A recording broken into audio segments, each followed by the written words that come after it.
আমরা আগের দিন শিখেছিলাম লেটার, ওয়ার্ড আর সেন্টেন্স।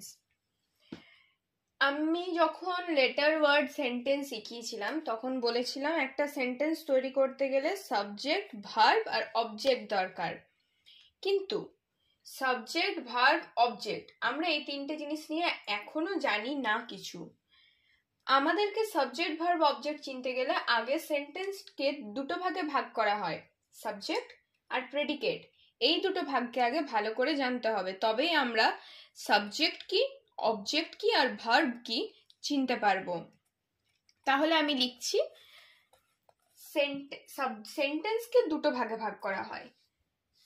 যেরকম একটা সেন্টেন্স যদি আমি লিখি এখন, দ্য বেবি লাভস বা দ্য ডগ বার্কস, তাহলে আমি যদি এখন একটা সেন্টেন্স লিখি দ্য বেবি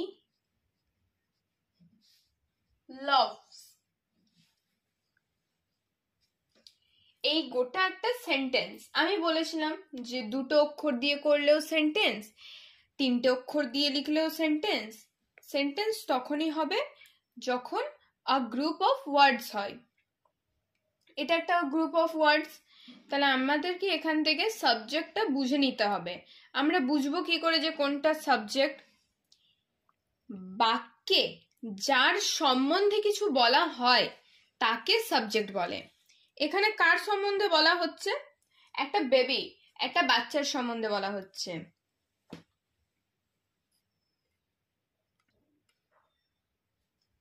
তাহলে এখানে এই সেন্টেন্সটার মধ্যে সাবজেক্ট কোনটা? আমি কি বললাম, সাবজেক্ট আমরা চিনব কিভাবে?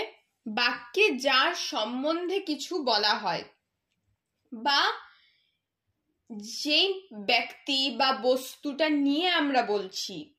যেমন এখানে একটা বেবির নিয়ে বলা আছে, এই সাবজেক্টে এই বেবি সেন্টেন্সটার মধ্যে এই বেবি সেন্টেন্সের মধ্যে এই বেবিটা হলো সাবজেক্ট, সেন্টেন্সের মধ্যে এই বেবিটা হলো সাবজেক্ট। তাহলে এখানে বাকি কি রইল? লাভস। তাহলে আমরা যদি বলি যে দা বেবিটা যদি সাবজেক্ট হয়ে যায় তাহলে লাভসটা কি? সাবজেক্টের পরে যা থাকে, বাদবাকি যা থাকে সাবজেক্টের পরে, তাই হলো অবজেক্ট বা প্রেডিকেট। আমরা অবজেক্টও বলতে পারি, প্রেডিকেটও বলতে পারি। সাবজেক্টের পরে যা বাকি থাকে তাই হলো প্রেডিকেট। এবারে বলি, এইটা প্রেডিকেটের সংজ্ঞা নয়, কিন্তু আমরা নিজেরা মনে রাখার জন্য এটা বলতে পারি যে সাবজেক্টের পরে যা বাকি থাকবে সেটাই হলো প্রেডিকেট।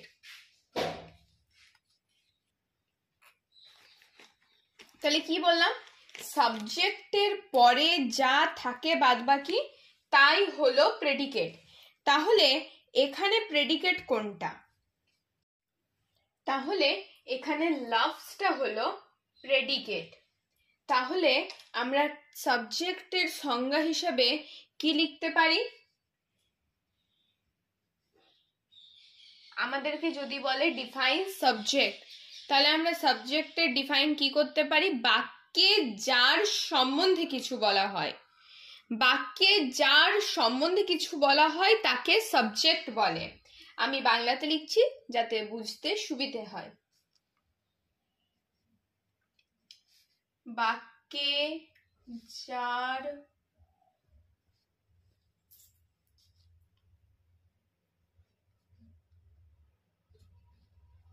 সম্বন্ধে কিছু বলা হয় তাকে সাবজেক্ট বলে। তাহলে বাকি রইল কি? প্রেডিকেট কাকে বলে?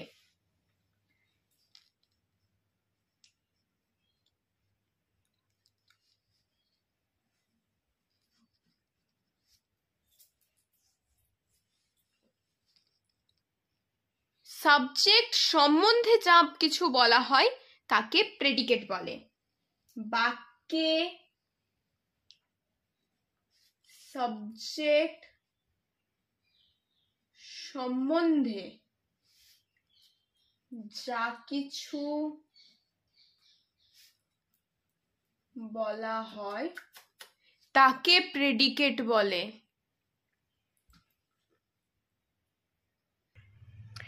তাহলে এখানে দা বেবিটা হলো সাবজেক্ট আর লাভসটা হলো প্রেডিকেট। তাহলে আমরা আরো এক্সাম্পল দেখে নিই। তাহলে ফার্স্ট এক্সাম্পলটা কি? We eat rice. We eat rice.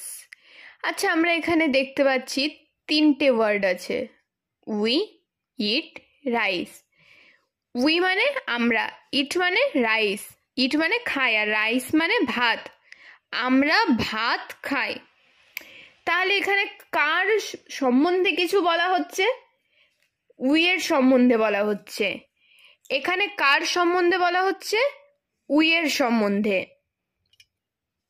তাহলে এখানে এই উইটা হলো সাবজেক্ট। তাহলে কি বললাম?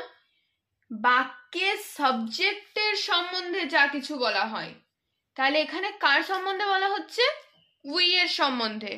তাহলে আমি আরেকটা কি কথা বললাম, যে সাবজেক্টের পরে যা কিছু থাকবে তাই প্রেডিকেট। সাবজেক্টের পরে এখানে লিখে দিচ্ছি, সাবজেক্টের পরে যা থাকবে তাই হলো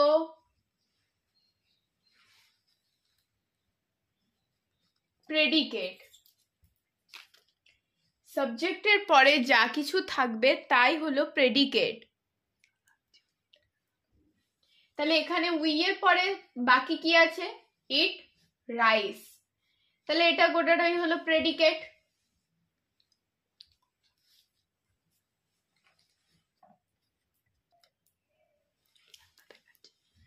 এখানে আমি আরো কয়েকটি সেন্টেন্স লিখলাম। এখানে লেখা আছে 2 নম্বর সেন্টেন্সে, ডেভিড রিড দেয়ার বুকস রেগুলারলি। ডেভিড তাদের বইগুলি প্রায় প্রতিদিনই বা রেগুলার পড়ে। এখানে কার নিয়ে বলা হচ্ছে বা কার সম্বন্ধে বলা হচ্ছে? ডেভিড। তাহলে ডেভিডটা হলো সাবজেক্ট। কি বললাম? বাক্যে সাবজেক্টের সম্বন্ধে যা কিছু বলা হয়, এখানে ডেভিডের সম্বন্ধে বলা হচ্ছে। রিড থেকে রেগুলারলি, রিড দেয়ার বুকস রেগুলারলি, ডেভিডই তো পড়ছে বইগুলো, তাহলে রিড দেয়ার বুকস রেগুলারলিটা হবে প্রেডিকেট। থার্ড সেন্টেন্সে লেখা আছে they take tea in the morning. এখানে একটা কথা বলে রাখি, আমি যদিও বা পরে শেখাবো, যখনই টি বলবে বা ড্রিঙ্কস টাইপ কিছু বলবে, তখনই আমরা সেখানে টেক লিখবো, ইট বা ড্রিঙ্ক লিখবো না। আমরা এখানে লিখতেই পারতাম দে ড্রিঙ্ক টি, তারা চা পান করছে, কারণ আমরা চা পান করি, খাই না, কারণ চা একটা লিকুইড।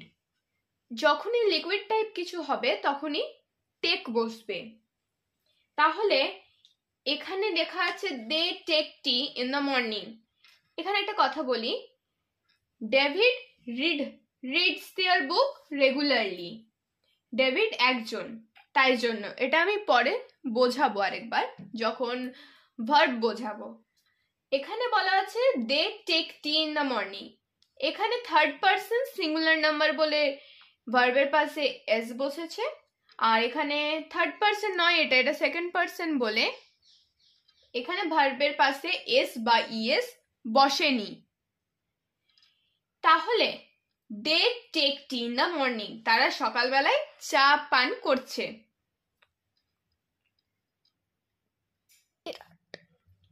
তাহলে এখানে কি আছে? দে, দের সম্বন্ধে বলা হচ্ছে, তাদের সম্বন্ধে বলা হচ্ছে, তাহলে এটা সাবজেক্ট। আর টেক থেকে মর্নিং অবধি কি হবে?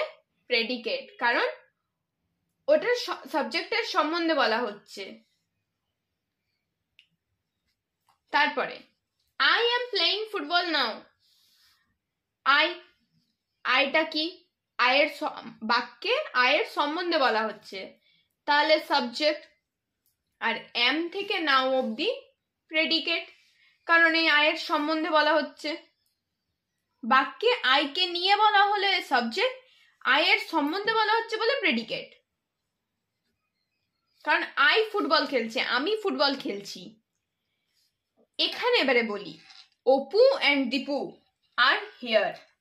বলছে অপু এবং দীপু এখানে আছে, এখানে দুটো সাবজেক্ট আছে, দুজনের নিয়েই বলা হচ্ছে অপু আর দীপু।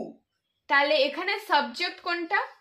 অপু থেকে দীপু অবধি হচ্ছে সাবজেক্ট। তাহলে এখানে অপু থেকে দীপু হচ্ছে সাবজেক্ট। আর তারপরে কি বাকি রয়েছে? Are here. Apu and Dipu are here. তাহলে আমি বললাম সাবজেক্টের পরে যা কিছু বাকি থাকে তাই হলো প্রেডিকেট। সাবজেক্টের পরে যা কিছু বাকি থাকে তাই হলো প্রেডিকেট, বা অথবা প্রেডিকেট হলো বাক্যে সাবজেক্ট সম্বন্ধে যা কিছু বলা হয়। বাক্যে সাবজেক্ট সম্বন্ধে যা কিছু বলা হয় তাই হলো প্রেডিকেট। তাহলে এখানে আর হিয়ারটা প্রেডিকেট। তাহলে এখানে আমরা সবগুলোতেই দেখতে পেলাম the baby loves, we eat rice, David reads their books regularly, they take tea in the morning, I am playing football now, Apu and Dipu are here. এখানে এই সবগুলোর সাবজেক্টের পরেই আমরা দেখতে পাচ্ছি ভার্ব আছে, কোনোটাই মেন ভার্ব, কোনোটাই হেল্পিং ভার্ব। এই মেন ভার্ব বা হেল্পিং ভার্ব থেকেই আমরা প্রেডিকেটটা সাধারণত ধরি।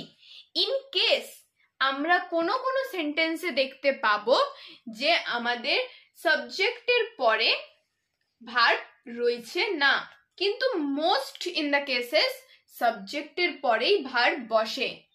আমি যেরকমটা বলেছিলাম সাবজেক্ট প্রেডিকেট বোঝানোর পর সাবজেক্ট ভার্ব আর অবজেক্ট বোঝাবো। সো নেক্সট ক্লাসে আমরা শিখবো সাবজেক্ট ভার্ব আর অবজেক্ট। একটা সেন্টেন্স থেকে কিভাবে একটা সাবজেক্ট, একটা ভার্ব আর একটা অবজেক্ট বের করতে হয় আমরা সেটা শিখবো।